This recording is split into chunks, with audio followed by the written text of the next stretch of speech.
Friends, अभी देखो lectures होने रहे, मैं आपको हर रोज़ एक वीडियो पोस्ट करूंगा यूट्यूब पे ताकि आपका डेरिवेशन और सारे सब्जेक्ट्स कंटिन्यू में चलते रहे। अब कल हमने सीखा था कि टेकिंग लॉगरिथम मेथड कैसा होता है, यानी प्रीवियस लेक्चर में हमने ये पढ़ा था, बराबर। तो आगे हम पढ़ते हैं कि मोस्ट टाइम भी मेथड ऑफ डेरिवेशन क्या है, जो एग्जाम में 100% आने वाली है मेथड, उसके बारे में थोड़ा पढ़ लेते हैं। तो यहाँ पे देखो सब लोग,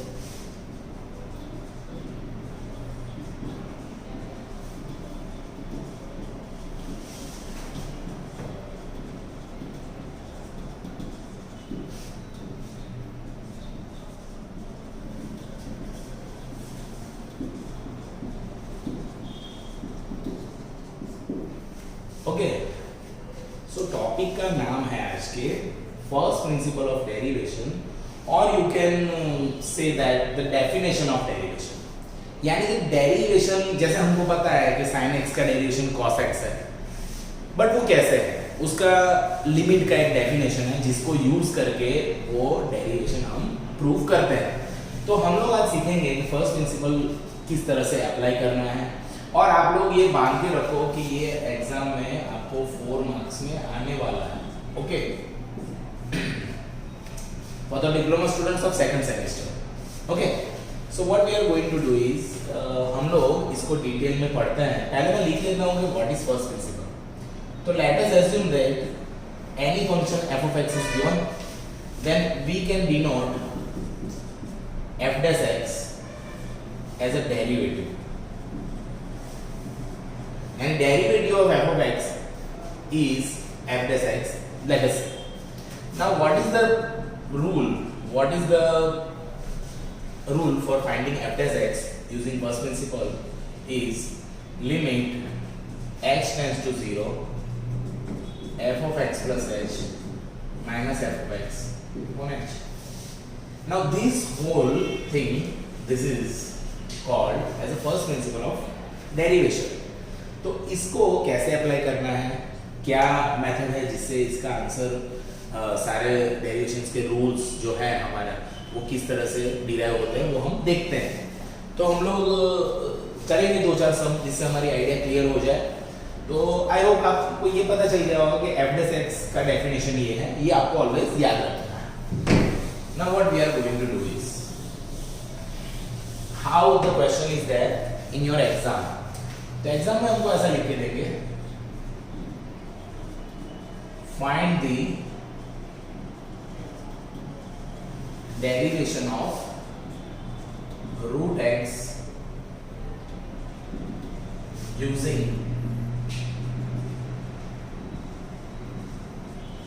फर्स्ट प्रिंसिपल। तो ऐसा नहीं है भाई कि रूट एक्स का डेरिवेशन सर 1/2 रूट एक्स खत्म, तो इस तरह से थोड़ी होगा। ये हमको क्या करना पड़ेगा, हमको यहाँ पे लिखा हुआ है कि फर्स्ट प्रिंसिपल से करना है ना। So we already know that the answer means the derivation of root x is 1/2 root x, we all know that, but यहाँ पे लिखा हुआ है फर्स्ट प्रिंसिपल से करना है। So that's why we have to do some derivations, okay, means हमको derive करना पड़ेगा ये। तो what we are going to do is, solution में सबसे पहले let whatever is the function given, then उसको नाम देंगे f of x। तो f of x क्या हो गया भैया, root x, and what we need is f of x plus h, that is under root of x plus h। Sir ये आपने क्यों फाइंड किया, तो हमने ये क्यों फाइंड किया है, क्योंकि हमको रूल में f of x plus h चाहिए। अब इतना फाइंड करने के बाद लिखेंगे नाउ फर्स्ट प्रिंसिपल। तो फर्स्ट प्रिंसिपल एक बार लिखो always, f dash x limit h tends to 0, okay. I hope आपको अच्छे से दिख ही रहा है। f of x this f of x plus h minus f of x upon h. So now we are going to put the value of this both the functions. तो पहला function हो गया under root of x plus h minus under root of x upon h, okay. So we have this format now. तो हम ये समझ सकते हैं कि ये तो एक लिमिट का सम है, जहां पे आप देखोगे h is the variable now, क्योंकि h की वैल्यू टेंड कर रही है 0 की तरफ, h की वैल्यू जा रही है 0 की तरफ, तो नीचे डिनोमिनेटर में तो 0 होना चाहिए नहीं।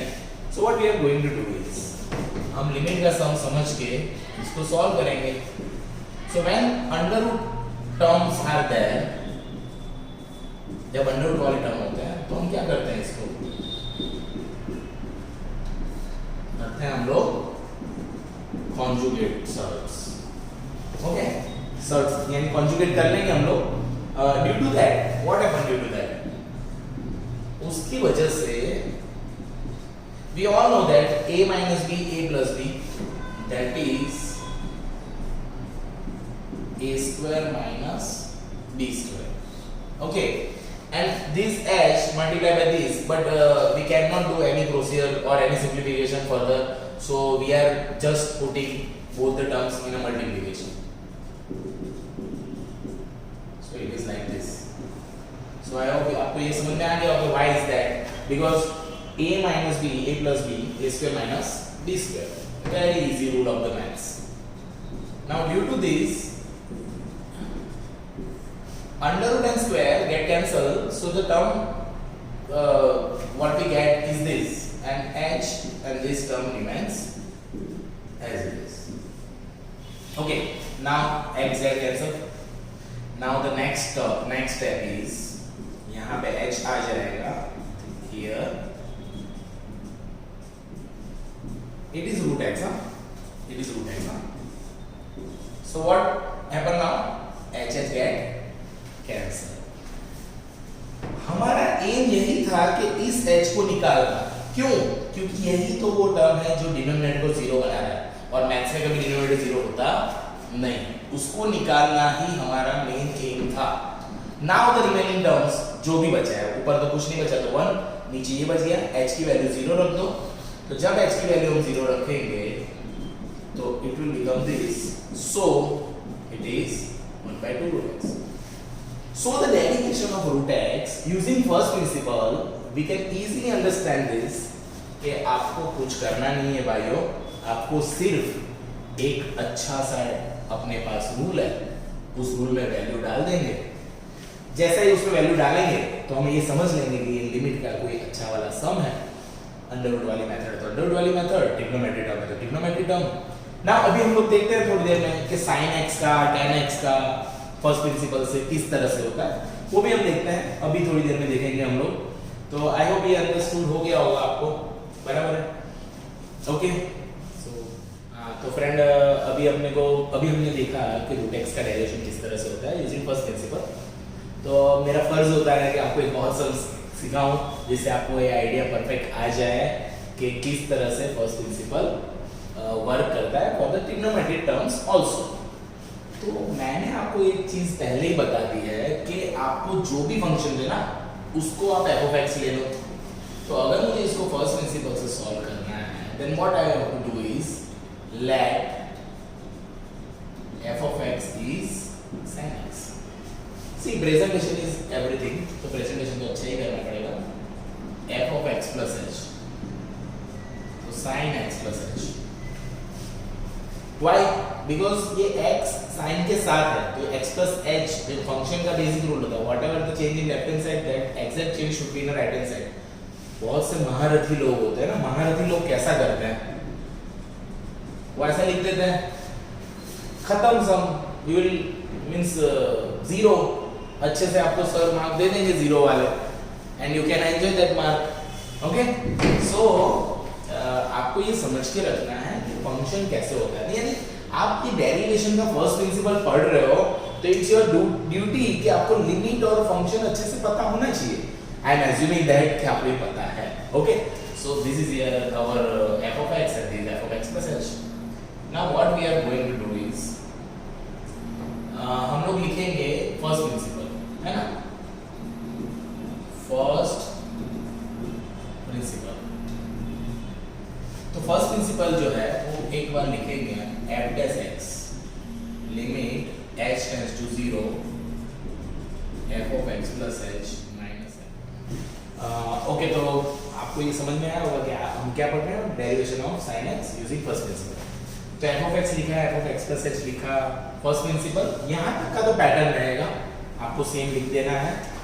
अब आप फंक्शंस के वैल्यू रख दोगे। तो f of x plus h क्या है, x plus H, F of x क्या है साइन एक्स और होल अपॉन एच। ओके, अब आप लोग एक चीज समझो कि ट्रिग्नोमेट्री में हमको पता है कि ट्रिग्नोमेट्री में हमारे पास ये एक रूल होता है लिमिट का कि x tends to 0 sin x by x is equal to 1, ये रूल होता है। तो ट्रिग्नोमेट्री में हमको उस रूल को सेट करना पड़ता है ज्यादातर मामलों में। क्यों? क्योंकि हम डायरेक्ट कुछ कट आउट तो कर नहीं सकते हैं जैसे हम पॉलिनोमियल्स में करते हैं, या तो अभी इसके आगे अंडर रूट वाला सम देगा उसमें हमने h को कैसे एलिमिनेट कर दिया था। तो यहाँ पे it's not like that. So what we are going to do is we have to make some logic. तो यहाँ पे एक ऐसा लॉजिक लग जाएगा कि s माइनस s, तो वी ऑल नो दैट s माइनस s क्या होता है 2cs। सो 2 cos एंगल का addition upon 2 into 2cs angle का सब्ट्रैक्शन अपॉन 2 और होल अपॉन h remains as it is. I hope you understand this. We have one rule, आप जैसे वो रूल आपको पता होना चाहिए। क्या था rule? Okay, s minus s ना, s minus s is equal to 2cs। तो it's like this, sin a minus sin b तो होता क्या है 2 cos a plus b by 2 into sin a minus b by 2। Okay, this is the basic rule of sin any angle minus sin of the another angle. तो I hope ये कैसे लग रहा है आप समझ गए होंगे इसको। तो ये बेसिक सा एक रूल है जो हमने अप्लाई कर दिया। नाउ ड्यू टू दिस यहाँ पे देख लो आप कि x कट हो रहा है, इजीली हमको दिख रहा है कि x कट हो रहा है। दिस इज द कांस्टेंट 2, तो आगे चले जाएंगे। तो 2 को मैंने आगे लिख दिया, limit s tends to 0। The simplification of this term is 2x plus h है ना, x plus h 2x plus h upon h। Okay, and what is the term with the sin h by 2 and whole upon h remains as it is. Now what we are going to do is, देखो problem कहाँ पे हो रहा है, problem आप समझना चालू करो। यहाँ पे प्रॉब्लम नहीं होगा क्योंकि h अलग अलग, यहाँ पे प्रॉब्लम होने ही नहीं वाला, खत्म हो जाएगा वो प्रॉब्लम। क्यों खत्म हो जाएगा? अरे हमने एक बहुत बड़ा गलती कर दिया। यहाँ पे तो 2 है ना अपॉन में। क्यों 2 है? क्योंकि मैंने अभी रूल लिख के बताया था आपको कि एंगल का एडिशन अपॉन 2, एंगल का सब्ट्रैक्शन अपॉन 2। तो यहाँ पे तो 2 है, तो ये सम तो प्रॉब्लमेटिक है ही नहीं अपने लिए। क्यों प्रॉब्लमेटिक नहीं है? क्योंकि देखो ये अलग अलग जाएगा तो 2 इधर चला जाएगा, इधर चला जाएगा, तो इधर जाएगा तो x हो जाएगा, और ये h तो h 0 तो cos x बन जाएगा। ये प्रॉब्लम है जो इस h को अपने साथ लेके जाएगा। किस तरह से? उस रूल के फॉर्मेट से। कैसे? तो देखो आप ये 2 ऐसा का ऐसा, limit h tends to 0 cos of 2x plus h by 2 as it is. यहाँ पे हम लिमिट अलग देंगे, limit h tends to 0 sin h by 2 upon h। Because this h is, ये दोनों का मल्टीप्लाई है तो ये किसी भी एक को चला जाएगा, तो ये इसको चला गया। अब हमारे पास रूल है sin थीटा बाय थीटा 1 होता है ना, sin x by x 1 limit h tends to 0। तो यहाँ पे 2 से डिवाइड, यहाँ पे 2 से डिवाइड, तो 2 से मल्टीप्लाई कर लिया हमने। ओके, सो ये क्या हो गया, ये जो है 2 है ना, ये तो ऐसे ही हो जाएगा ना कि आपने 2 से डिवाइड किया और 2 से मल्टीप्लाई किया, आप ऐसे समझ लो। तो यहाँ पे this whole term becomes 1. Why? Because sin x by x is 1. Why limit x tends to 0 sin x by x 1 है? अगर आपको ये समझना है तो इसका भी मैंने एक वीडियो रखा हुआ है YouTube पे, तो you can go through that and you will get a real idea. अब ये 2 तो कांस्टेंट है, आगे निकल जाएगा, तो 2 by 2 हो गया, लिमिट h tends to 0। यहाँ पे हम वैल्यू रख देते हैं, तो वैल्यू रखोगे आप तो cos h की वैल्यू 0 रखो तो you will get 2x by 2 because h तो 0 हो गया, और ये पूरा टर्म हो गया 1, और ये 2 तो हमने ऑलरेडी आगे ले लिया था, तो 2 गेट कैंसिल, यहाँ पे भी 2 चले गए। So cos x into 1, that is cos x. So that's why the derivation of sin x is cos x, and this whole procedure is known as the first principle of the derivation. I hope you guys understand this कि first principle trigonometry term में किस तरह से लगता है। मेरा तो एक आपको एक राय ये रहेगा यानी आपको एक ऐसा करना चाहिए। क्या करना चाहिए आपको? आज ही घर पे जाके, आप तो घर पे ही हो, सॉरी, तो क्या करेंगे हम लोग? एफ ऑफ एक्स बराबर tan x है, उसका डेरिवेशन ट्राई करो। एफ ऑफ एक्स बराबर cos x है, उसका डेरिवेशन ट्राई करो। एफ ऑफ एक्स बराबर एक्स क्यूब प्लस 4x हो, उसका डेरिवेशन ट्राई करो। You should try this sums. अगर आपको नहीं आ रहा है ना सम, तो आप मेरे इस चैनल के नीचे आप लिख दो कि सर इस सम का वीडियो मुझे भेज दो, या तो इस सम का वीडियो सर बना के रख दो, तो I will help you in that case. But otherwise I hope कि आपको ये पता चल गया होगा, तो you can do this. Okay, बराबर है, बराबर। Thank you.